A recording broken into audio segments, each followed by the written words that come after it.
நீயே நானா பார்த்துடுவோம் அப்படி என்று அந்த முடிவுக்கு வந்து இப்பொழுது உங்களை சந்தித்துக் கொண்டிருக்கிறோம்.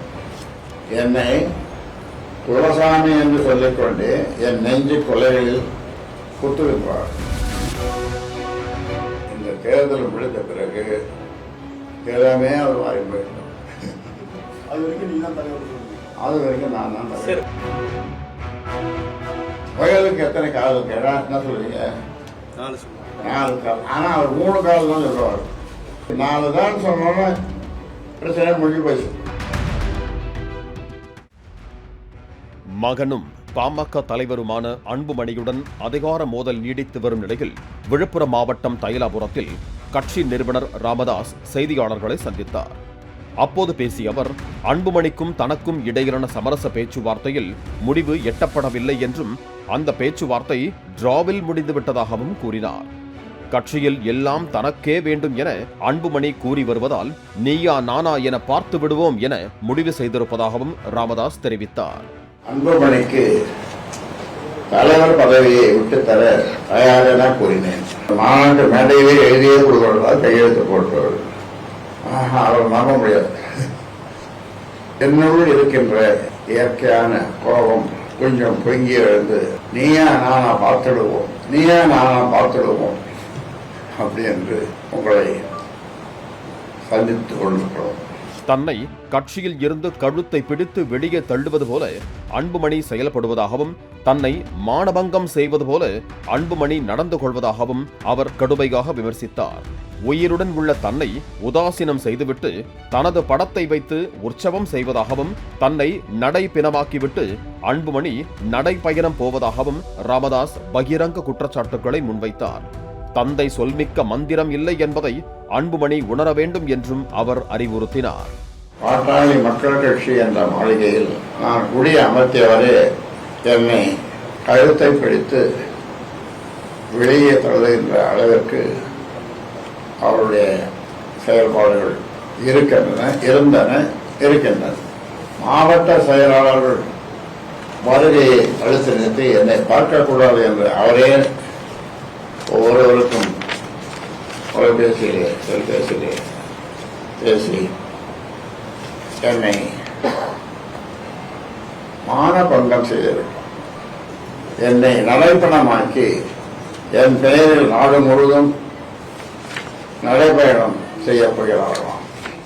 குடும்பத்தில் உள்ள பெண்கள் அரசியலுக்கு வர வேண்டாம் என தான் கூறிய போதும் தன்னிடம் கெஞ்சி கூத்தாடி மக்களவை தேர்தலின் போது சௌமியாவை அன்புமணி தர்மபுரிக்கு வேட்பாளராக்கியதாகவும் ராமதாஸ் குற்றம் சாட்டினார்.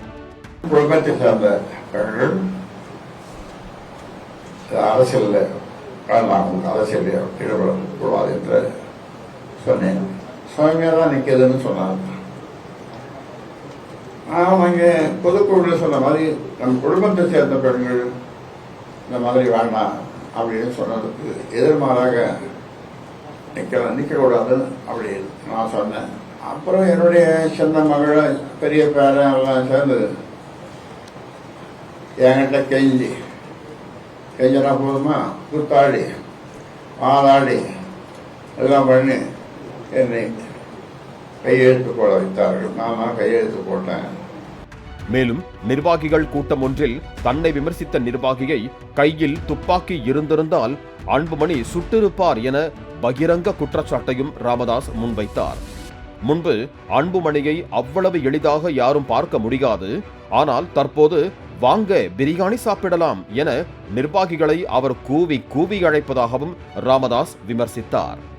நிர்வாக குழு கூட்டத்தை கூட்டினேன். அந்த நிர்வாக குழு கூட்டத்தில் பகிரங்கமாக சொன்னேன். ஒருவர் லேசாக இவரை விமர்சித்தார். 19 பேர் மொத்தம் நிர்வாக குழு. ஒருவர் இவரை லேசாக விமர்சித்தார். அது நல்ல விமர்சனம். அப்பொழுது அவர் பாய்ந்தார். அவர் துப்பாக்கி இருந்தால் சுட்டிருப்பார் அவரை. கட்சியின் தலைவர் மாற்றம் குறித்து தேர்தல் ஆணையத்திற்கு தெரிவிக்கப்படும் என விளக்கமளித்த ராமதாஸ் பொதுக்குழுவை நிறுவனரான தாமே கூட்டுவேன் என திட்டவட்டமாக கூறினார். மேலும் சட்டமன்ற தேர்தல் கூட்டணி தொடர்பாக கட்சியில் யாருடன் பேச வேண்டும் என மாற்றுக் கட்சியினருக்கு தெரியும் என்றும் அவர் தெரிவித்தார். தலைவர் மாற்றப்பட்டிருக்காருன்னு சொல்லி முறைப்படி தேர்தல் ஆணையத்துல அந்த தகவலை சொல்லணும். இந்த சிக்கல் போய் கொண்டதுனால ஏதாவது தேர்தல் இருக்கு. இதுக்கு ஏதாவது ஒரு தீர்வு, நல்ல தீர்வு அளந்து இது முடிந்துவிடும் என்ற ஒரு நம்பிக்கையினாலே அதை கொடுக்கல. இந்த தேர்தல் முடிந்த பிறகு எல்லாமே அவர் வாங்கி போயிட்டோம். அது வரைக்கும் நீங்க தான் தலைவர் சொல்றீங்க. அது வரைக்கும் நான் தான். இப்போ இந்த கூட்டணி பேச்சுவார்த்தை இந்த விஷயங்கள்லாம் இப்ப தொடங்கிரும். இப்ப இந்த பிரச்சனை இருக்கிறதுனால யார்கிட்ட பேசுறது அப்படின்ற ஒரு குழப்பம் வந்து கூட்டணி கட்சி உங்களை அணுகக்கூடிய தலைவர்களுக்கு இருக்கும். யார்கிட்ட பேசணும்? பாமகவை பொறுத்தவரை மக்கள் கட்சியினுடைய பாட்டாளி மக்கள் கட்சியோடு கூட்டணி வைத்துக் கொள்ள வேண்டும் என்று விரும்புகின்ற கட்சிகள் அவர்களுக்கு தெரியும், நல்லது கெட்டது எல்லாம் தெரியும். அதனால அவர்கள் முடிவு செய்வார்கள். மற்ற கட்சியில முக்கியமான கட்சியெல்லாம் கூட்டணி எல்லாம் பேசின்னு இருக்காங்க, சீட்டு ஷேரிங் பத்தி எல்லாம் பேசின்னு இருக்காங்க. ஐயா, நம்ம கட்சியில இப்ப யார் முடிவு பண்றது கூட்டணி குறித்து? நான் முடிவு பண்ணணும். விஜயின் தாவேகாவுடன் தற்போது வரை கூட்டணி பற்றி பேசவில்லை. எதிர்காலத்தில் அக்கட்சியுடன் பேசுவது குறித்து மூத்த நிர்வாகிகளுடன் ஆலோசித்து முடிவெடுக்கப்படும் என்றும் ராமதாஸ் விளக்கம் அளித்தார்.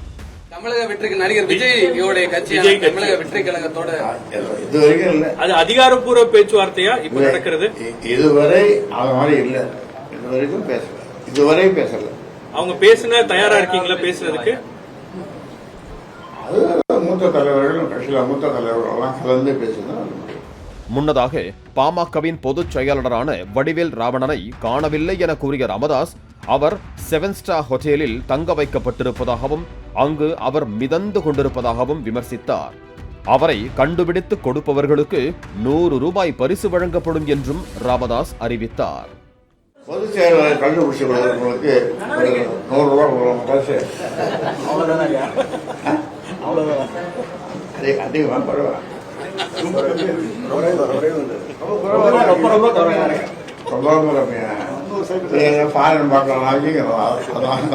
குடிக்க கூடாதுன்னு சொல்றாங்க.